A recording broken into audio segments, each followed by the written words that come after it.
अर्पित और स्नेहा 12th के exam देने के बाद ऊटी में अपने नाना नानी के घर छुट्टियां मनाने जाते हैं। अरे बच्चों, इस बार तुम दोनों अकेले ही दिल्ली से यहाँ आ गए? हाँ नानी, क्योंकि अब हम बड़े हो चुके हैं। अर्पित की नानी का घर बिल्कुल सुनसान जगह पर था। सामने सड़क और पीछे घना जंगल। दिल्ली में तो बहुत भीड़ भाड़ और शोर शराबा रहता है, यहाँ कितनी शांति है। नाना जी, मैं जंगल घूम कर आती हूँ। स्नेहा अकेले ही जंगल में घूमने चली जाती है। स्नेहा को एक पेड़ के पीछे से किसी लड़की के रोने की आवाज आती है।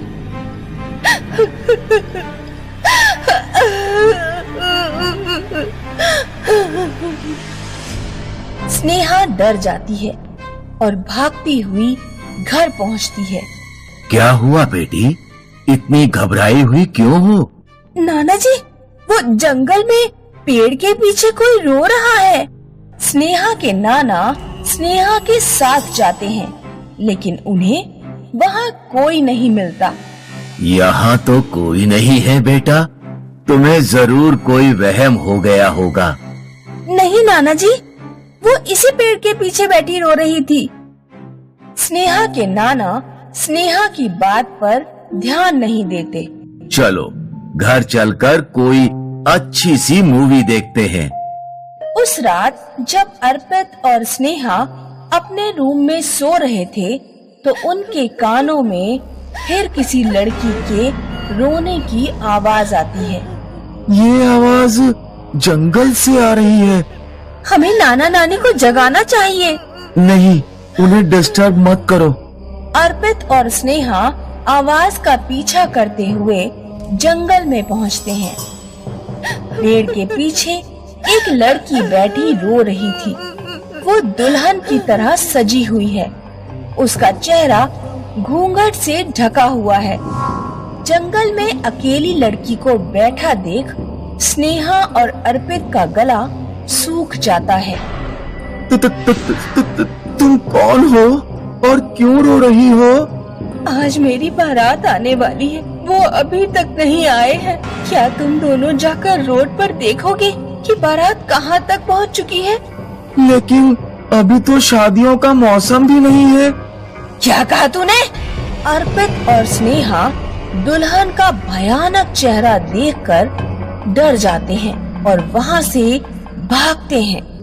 रात के अंधेरे में दोनों जंगल में रास्ता भटक जाते हैं। लगता है हम रास्ता भटक गए हैं। ये जंगल तो खत्म ही नहीं हो रहा। चारों तरफ से उन्हें लड़की के रोने की आवाज सुनाई देती है। हमें दौड़ते रहना चाहिए। भागते भागते सुनसान सड़क पर पहुंच जाते हैं। वो देखते हैं कि सड़क पर किसी की बारात आ रही है। बैंड बाजे बज रहे हैं। अर्पित और स्नेहा चीखते हुए अपने नानी के घर की तरफ दौड़ते हैं। उनके नाना नानी घर के बाहर ही खड़े थे। बच्चों, तुम लोग कहाँ चले गए थे?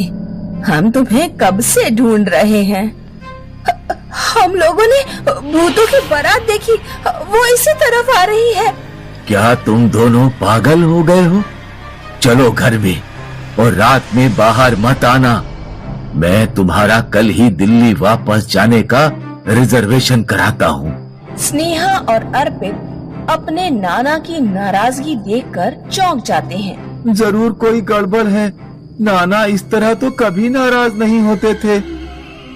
जंगल वाली वो लड़की ही हमें कुछ बता सकती है।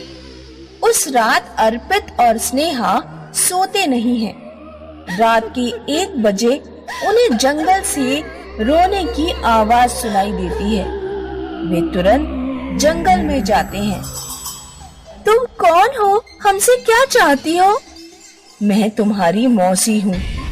मौसी? यानी हमारी मम्मी की एक बहन भी थी? हाँ, मैं एक लड़के से प्यार करती थी। मेरे पेट में उसका बच्चा था। हम दोनों शादी करना चाहते थे। मेरे पापा यानी तुम्हारे नाना हमारी शादी के खिलाफ थे। मैंने मम्मी पापा की परवाह किए बगैर पूरी वेडिंग प्लान कर ली। यहाँ से कुछ दूरी पर होटल प्लाजा है जहाँ मेरी बारात आ रही थी, लेकिन मेरे पापा ने पूरी बारात की हत्या करवा दी। पापा कमिश्नर थे, उन्होंने इसे एक सड़क दुर्घटना बताकर मामले पर पर्दा डाल दिया। मैंने आत्महत्या कर ली। तभी अर्पित और स्नेहा के नाना नानी वहाँ आ जाते हैं। बच्चों, इतनी रात में तुम दोनों यहाँ क्या कर रहे हो? हमें सब पता चल गया है नाना।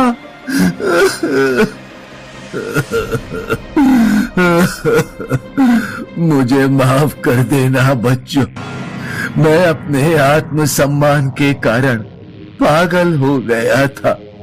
मैंने अपनी बेटी को खो दिया। आज भी जंगल में लोगों को लड़की के रोने की आवाज सुनाई देती है। अक्सर लोग उस रोड पर भूतों की बारात को गुजरते देखते हैं। आज योगेश, जो एक सॉफ्टवेयर इंजीनियर है, वो एक एजेंट के साथ फ्लैट रेंट पे देखने आया है। देखिए सर, फ्लैट फुली फर्निश्ड है। एसी, टीवी, फ्रिज सब कुछ ऑलरेडी है। आपको सिर्फ अपना सामान लाना है और यहाँ रहना है। योगेश उस फ्लैट को अच्छे से देखने लगा। उसे वो फ्लैट अच्छा लगा। ठीक है, मुझे ये फ्लैट पसंद तो है, पर इसका रेंट कितना होगा? सर, अगर इसका रेंट आपके बजट में नहीं होता तो आपको दिखाता ही क्यों? चलिए ऑफिस चलकर बातचीत करते हैं। एजेंट और योगेश ने ऑफिस में डील लॉक कर दी। योगेश ने एजेंट को पैसे दे दिए और एजेंट ने योगेश को चाबियां। अपना सारा सामान लेकर योगेश फ्लैट पर पहुंचा। वो बहुत खुश था कि उसे इतने कम दामों में इतना अच्छा फ्लैट रेंट पर मिला था। तेरी तो चांदी है योगेश, इतने बड़े फ्लैट में अकेले रहेगा। कहाँ वो पहले वाला पीजी? तभी योगेश की माँ का फोन आता है। हाँ माँ, मैं नए फ्लैट में शिफ्ट हो गया। ये बहुत बड़ा फ्लैट है। रुको, तुम्हें वीडियो कॉल करके दिखाता हूँ। योगेश ने अपनी माँ को वीडियो कॉल लगाया। ये देखो माँ, ये हॉल है, सब कुछ है यहाँ, सोफा, टीवी, एसी। योगेश ने अपनी माँ को किचन दिखाया। उसकी माँ बहुत खुश थी। फिर योगेश अपना बेडरूम दिखा रहा था कि उसके फोन में एक साया दिखा। अरे, वो क्या है? कहाँ माँ? वहाँ कोई है योगेश, कोई औरत। क्या माँ, तुम भी ना? मेरे रूम में कोई औरत कैसे आएगी? फिर से वो अलमारी के पास दिखा। देखो, कहाँ है कोई? मैंने अभी तो देखा था किसी प्रेग्नेंट औरत को। कुछ भी माँ, तुम्हारा वहम होगा।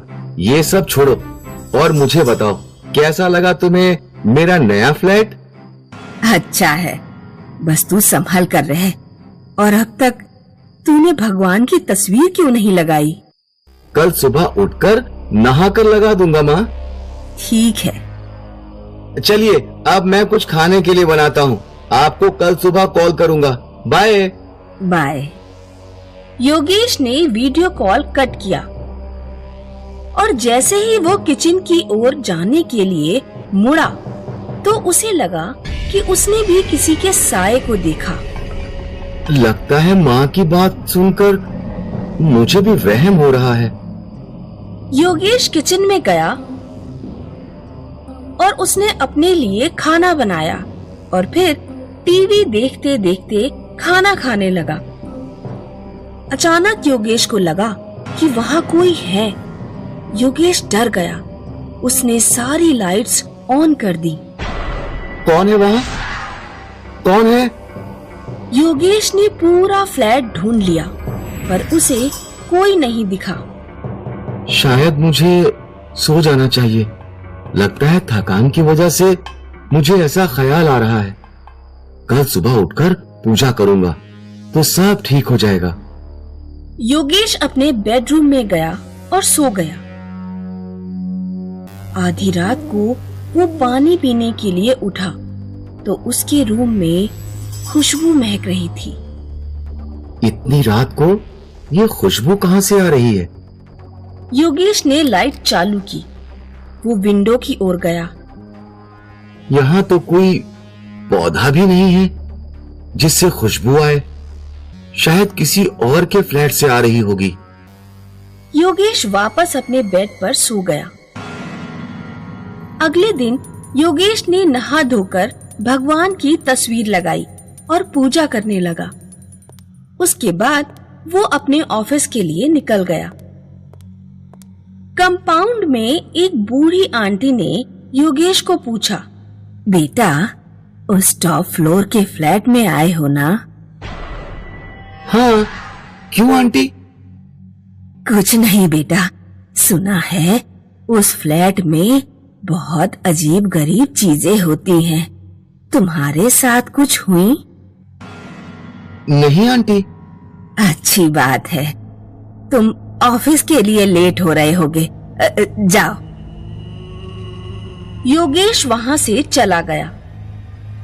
शाम को जब वो घर लौटा तो उससे फिर से किसी के होने का आभास हुआ। उसने ध्यान नहीं दिया। रोज की तरह खाना खाकर सोने चला गया। आज रात जब वो सोया था, उसे किसी के चीखने की आवाज सुनाई दी और वो उठ गया। फिर से योगेश ने यहाँ वहाँ ढूंढा, उसे कोई नहीं मिला। पता नहीं ये खुशबू कहाँ से आती है। अगले कई दिनों तक योगेश अलग अलग आवाजों से उठा करता था। एक दिन योगेश ने सपने में एक प्रेग्नेंट औरत को रोते और चिल्लाते देखा। बचाओ! बचाओ मुझे! योगेश डर कर उठ गया। कौन है? कौन है ये प्रेग्नेंट औरत और ये मुझसे क्यों मदद मांग रही है? योगेश परेशान था। कुछ दिनों से उसकी नींद पूरी नहीं हो रही थी। अगले दिन योगेश ने ऑफिस से छुट्टी ली और दोपहर तक सोता रहा।